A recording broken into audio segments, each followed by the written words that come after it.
Welcome to HDFC Life presents live sessions partnered by ET Now, an initiative to bust myths and change the existing misconceptions in the country around life insurance. I am Kavita Thapliyal, and through this series, we are trying to bring to light the relevance, benefits, importance of life insurance at every stage and phase of life. And for self-starters, this becomes even more important. One of the primary reasons behind setting up one's own business is to secure and control the happiness and future of our families. Now, with this as a major factor, it is important to plan for the future and ensure financial security with life insurance. But how do life insurance benefits business owners and self-employed individuals? And what must one know before investing or buying insurance policies? To help you resolve all of these questions, this Insurance Awareness Day, we partnered with HDFC Life to bridge the gap in your financial stability and to secure your future. In line with that goal, we have some experts from the field joining us here today. So please allow me to welcome Mr. Anupam Kumar, Group EVP, Head Liability and TPP, CSB Bank Ltd, and Mr. Vijay Vaidyanathan, Head Key Alliances, HDFC Life. All right, Anupam and Vijay, welcome to this very special edition where we're talking about various aspects of life insurance. So let's begin with you, Anupam. The Indian life insurance market has seen significant growth in almost 1 decade. So I want to understand the scenario in context of business owners right now. What's the kind of trend that you would want to highlight or talk about? The business community is very large community in India. The GDP, all of us know, is that is growing at a very healthy rate, 7% plus. And there is a huge bunch of businessmen who are contributing to this. If we look at the MSME data in India, we have more than 7 crore MSMEs, people who are running small and mid-sized businesses. So they contribute almost like 40% to the GDP. Huge contribution in our export business and all. So it's a big group of people who are there, who are helping us grow our economy. So what's happening in the context of insurance with them is that traditionally, as you know, that earlier days, 20-25 years ago, insurance was primarily done with a view of like tax saving, right? But now, thanks to the efforts undertaken by the industry, thanks to by companies like HDFC Life and other distributors, other insurers, that people have started realizing the importance of investing into insurance, buying insurance policy. Okay, so specifically from the business point of view, business owners' point of view, they have few issues, right? The first and foremost issue is of continuity of their business, right? So if like one man or two man show is there in small businesses, typically there would be a promoter or a partner, a small partnership. If the promoters are not there, then there's a huge risk in running the business. So that's the one issue which insurance, through its innovative product, insurance industry has been able to kind of address and has been able to communicate it to the people that, fine, this is the solution for you. If you're not there, your stakeholders, which includes your customers, your employees, your lenders, even your other stakeholders who are kind of dealing with you, their business, their lives, they have a stake in you, and therefore it's good to protect you as a key stakeholder in the business. So insurance provides that solution through various innovative products. So that's one thing which is there. Second thing is that income levels have been rising, and people have started realizing the importance of insurance as a kind of a one-stop solution for many issues, right? So issues as of like financial planning is there, succession planning I spoke about, then you have retirement planning, all those things which is true for an individual is true for a business also, right? And besides that, the financial goals in the life, like in jobs, especially government jobs, people are used to getting pensions, but business people, they don't have a pension, they don't have a retirement age. So what happens later on when they're not able to work, right? The work life is limited due to own physical capacities also. So how will their financial needs will be taken care of if their earning stops once they retire, or pseudo retirement, let me call it that way. So that realization is there. So insurance plays a very critical role in kind of addressing all these needs. All right, let's move on. Many self-employed individuals believe that life insurance is partial to people who earn monthly salaries. Now, Vijay, I would like to come to you for that. Can you explain the benefits of life insurance plans, particularly in the context of business owners and self-employed? In fact, I would go on to say that these self-employed and business owners are probably more in need for insurance than, let's say, a salaried segment people, because when you're in the organized sector, your organized employer would probably provide you with an insurance cover. So I would rather break this into two parts. And also, sorry to interject, and also in a job scenario, the cash flows are kind of predictable. Correct. True. Yes. Yeah. So unpredictable cash flows also, right? So I would break it, the insurance solutions that one should look for into two parts. One is from the business continuity perspective, and the second is from the personal financial planning perspective. So from the business continuity perspective, Anupam mentioned you might have borrowed to expand your business. So that always exposes your business partners as well as your personal family. So loan protection is something that an insurance policy can provide. When you're looking to expand the business, you will have some critical people who suddenly, if something untoward were to happen to those key people, there is a significant financial loss that happens for the business. So key person insurance or key man insurance is something that is very commonly looked forward to in the business planning or business continuity perspective. And similarly, if the nature of your enterprise is, let's say, a partnership, a partnership insurance will help the remaining partners. If one of the partners were to meet an unfortunate event, the remaining partners or the family members of the partner could help, the insurance policy could actually help buy out the partnership share of that business. It can also help in planning for retention of key employees. So you have solutions such as employer-employee policies, where the employer takes policies on the lives of key employees and use it as a retention tool. It is also a very, very efficient tax mechanism, tax saving mechanism, where if you invest wisely in some insurance policies, the company gets to claim some expenditure in the form of business expenditure, and hence is tax efficient. Now on the personal planning front, Anupam spoke about protection. So obviously, since you're not part of an organization which is providing insurance solutions for you, you will probably want to take an insurance plan for yourself. You do not have a retirement age, so you'll have to plan for your own retirement. And a lot of people work till the age of 80, 85 also, if you're a businessman. So a whole life policy, which can get you cover up to a 99 or 100, is something that these people really look forward to. Another very, very important part of personal financial planning is succession or estate planning, which is increasingly we are finding there are a lot of takers for this kind of a solution, where what happens to the next generation? What can I leave behind for the next generation apart from the business? And lastly, it can also be a very effective investment tool. So combine your investments with some amount of protection to plan for medium-term to long-term goals is something that any individual, whether you're in the salaried segment or business or self-employed, will play an important role. Very well answered. Anupam, could you tell us some of the key metrics business owners should evaluate when selecting a life insurance policy? Are there any benchmarks or industry standards they should be aware of? That's very, very, very important question while buying an insurance, what all one should look at, right? So first and foremost thing is the risk coverage. One has to look at that. What is typically there are various methodologies used. Most important and most common is they create what they call is that human life value. What is the value of my life, right? So that risk coverage from a businessman perspective, there are 2-3 things which gets added into this, because most of the businessmen, as I told earlier, will have some kind of a loan exposure on business.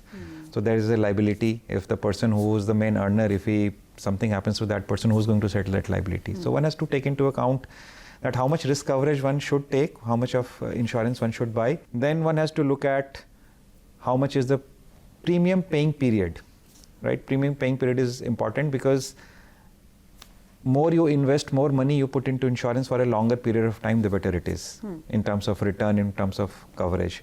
So one should look at one's own earning capability, one's own future projected cash flows, right? So I mean, typically you would not like to pay any premium post your retirement. So even from a business point of view, one has to kind of make a kind of an assumption of the future cash flows, and accordingly one has to decide that how much is going to be my premium paying term. Then kind of policies, there are multiple options available for different needs. So there is a term plan which one can buy just for a risk protection. There's savings product options. There are options which will give you a product at the maturity. Then there are ULIP plans which kind of gets invested into the market and you get upside of the market. So there is no one solution, and one should look at insurance as a portfolio because they cater to different requirements, different needs, and there are multiple products which are addressing these needs. Sure. After that, one has to look at the cash flow. How much money can I invest into insurance? And typically, you will see that people will have an increasing trend of income, right? Businessmen also will have their business increasing. Sure. The cash flows, their turnover increases, their profit increases most of the times. So now, thankfully, insurance companies offer these kind of options that you start with maybe a lower amount, and every year you can increase your premium also. Very important to look at the claim settlement ratio, the track record of the company. If you're investing into a investment-linked product, what kind of returns they have generated, what kind of customer service they have been giving. One can read customer service reports and reviews. So these are the factors one has to kind of keep in mind before buying an insurance policy. All right, last question and then we'll move on to our viewer queries. So in India, a large number of business owners and self-employed people reside in Tier 2 and Tier 3 cities. Vijay, could you help us understand how do we reach out to them and enhance their awareness, familiarity and acceptance of life insurance? How do we bridge the gap for this segment? Yeah, so very valid question. In fact, if you look at latest reports, more than 50% of MSMEs come from Tier 2, Tier 3 towns. Most of the startups now, almost as per the latest Forbes report, 49% of startups are coming from Tier 2 and Tier 3 towns. So that is a huge market, not just for us insurance companies, for banks as well, for almost every industry is looking towards the Tier 2, Tier 3 towns. So nothing different for us as well. If you really were to pen a profile of the typical customer from the Tier 2, Tier 3 towns, these are people who are very ambitious, who want to grow, who have the hunger to grow their business. So they keep wanting to invest, not just back in their business, but also make their investments grow. But at the same time are a little conservative and little risk averse. So they do not want to go all out and aggressive, especially when it comes to their investments. If they want to take risks, they would rather take risks on their own business, and the remaining, when they are investing, they want to put it in safe avenues. So that's where I think insurance plays a very important role. It helps in two parts. One is it helps conserve the wealth that you have created out of your business. So wealth conservation or wealth preservation is an important tool that insurance can play. And second, it provides many avenues where if you are risk averse, you can actually opt for a very safe investment. So we have guaranteed return products, or we have products which participate in a bonus, regular bonus payout kind of a participating product, which are very traditional, very secure kind of investments, which are often preferred by these segments, the Tier 2, Tier 3 towns. We spoke about the kind of products. So apart from the employer-employee or the retirement or the saving or protection products, there is another very important avenue called Married Women's Property Act. So an insurance policy, when taken under the Married Women's Property Act, helps protect the business earned income in the form of a trust. You could call it like a secured trust, just taken under the act. So it sort of secures the income generated through that policy for the wife and children of the businessman. I was a little worried about tomorrow business getting attached or getting into legal entanglements. This will ensure that there is a nest egg created for the family and the children under the Married Women's Property Act. We are also working on the language barrier, so we are getting and reaching out to the customer in their local language, and by tying up with distributors who can actually get us access to the customer, distributors like CSB Bank who have access to these markets. And constant innovation in products is something that we take a lot of pride in, and we continuously work in. And apart from that, of course, participating in the regulator's vision of insurance for all by 2047. So all of us, not just HDFC Life, but the entire industry is working towards that. And I think it's a very important aspect of getting insurance to everybody. All right, brilliant. So let's move on to our second part of this discussion, and it's basically our question and answer session. So we spoke to several people across India to understand their concerns and questions around life insurance, and have shortlisted a few to get them answered here from our panel. So let's have the audience questions now. Hi, my name is Ritesh Kumar. I'm from Haldwani, Uttarakhand. I have started my business a few years ago. Recently, I have changed in my business model as the market is upgrading. So, I have already taken the life insurance policy. I just want to know, do I need to upgrade as the market is upgrading and the life is also upgrading? For this question, let me come to you, Vijay. Firstly, I want to congratulate you that you're even considering the fact that you need to reconsider your insurance plans. Yes, definitely insurance is something which is an evolving process. As your life stage changes, you should consider re-evaluating where you stand as far as your insurance plans are concerned. You did mention that you have a life insurance plan. I'm not really sure which nature of plan you have and what kind of cover you have. So I would recommend that you, of course, approach your local trusted banker or your local trusted agent to actually evaluate what stage of your planning you are in. And always ensure that you supplement the plans that you already have. So for example, if you have taken a protection, probably the income earning capacity has gone up and you will need slightly more protection. So you can enhance your life cover by adding an additional policy of protection. Likewise, if your life stage has changed, let us say you want to start planning for your child's education, you could start doing that. And I spoke, since you're in the business stream, your business might have expanded. Anupam gave that example of somebody wanting to expand business and take more protection for, let's say, the borrowing that you have taken for the expansion of your business. Maybe you can consider employer-employee schemes for retention of some of your key employees. So definitely keep a milestone and keep reviewing your insurance plans every once in a while. Maybe a milestone of every 3 years or 5 years is a good benchmark to set for yourself. Hi, I'm Sumitra from Durgapur in West Bengal. Recently, I opened a beauty parlor in my hometown. As a woman and as a small business owner, I need guidance in my financial planning. Anupam, can you answer this question? So congratulations that you've started your business. Insurance will definitely play a very important role in kind of helping you in taking care of many things. In case of any eventuality happening, both two things get impacted. One's business gets impacted. Other thing is that the family support gets impacted, and that's where the insurance would help you. You should cover your income capability, what is the future earning potential, as well as the kind of loan you would have taken or you will take in future. So insurance will help you with that. So be it a large business or you're just starting a small business, in each one of these cases, my suggestion would be that, as Vijay suggested earlier, that talk to a trusted advisor, could be your neighborhood insurance agent or your banker, or do some kind of a research. These days, plenty of information is available online, and then look out for different multiple options in insurance and start one by one investing into that. That will be really great for your business. Hi, I'm Krishna. I'm a small business owner from Delhi. My business has recently grown and I want to expand my team. I recently heard of employer-employee insurance, but I don't know how to go about it. Can you tell me about it? So at the outset, a great thought that you're considering an employer-employee policy. It's a great tool which gives you an opportunity or a vehicle to retain key talent in the organization, also provide financial security to their loved ones, and it's a very effective way of meeting your statutory obligations as well.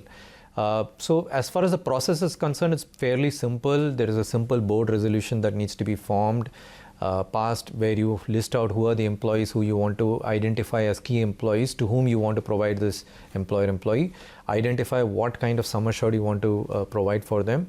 There is a certain lock-in period that you typically define, saying that once you have served these many years with the organization, then you're entitled to the benefits of the vested policy after the end of the lock-in period. That the organization can take its call. It can be 3 years, 5 years, 7 years, whatever you deem fit. And then start off with your investments. And again, it can be structured in various ways. It can be a simple savings vehicle. It can be a savings plus health. You can also add a certain retirement or a pension flavor to it, so that when these people serve the entire period up to retirement with the organization, there is a certain retirement payout also that starts coming out of this employer-employee policy. And Vijay, if I may add on this, Yes. It's also as an employer, I would say that it's a duty. Yeah. It's a duty on the humanitarian ground also. Yeah, We all have seen what has happened in COVID, COVID, right? right. So to initiate your employees to protection, to Correct. insurance, right? Absolutely. It's not only a retention and HR tool for retention of employees and the wonderful points that you made, but also as a duty towards our employees that we insure them, we introduce them to insurance so that their families also feel protected. Protected. Very Yeah, important. Absolutely, very true. Thank you so much. I think that's a wrap for the show today. Thank you so much for being a part of this. Thank you so much. Thank you. And to our viewers, I hope the discussion today helped you clear up some of the concerns plaguing your journey with life insurance. So speak to professionals and figure out the best life insurance solution for you and your business today. And join us as we bridge the gap between you and your secure future. Thank you so much for watching. Goodbye.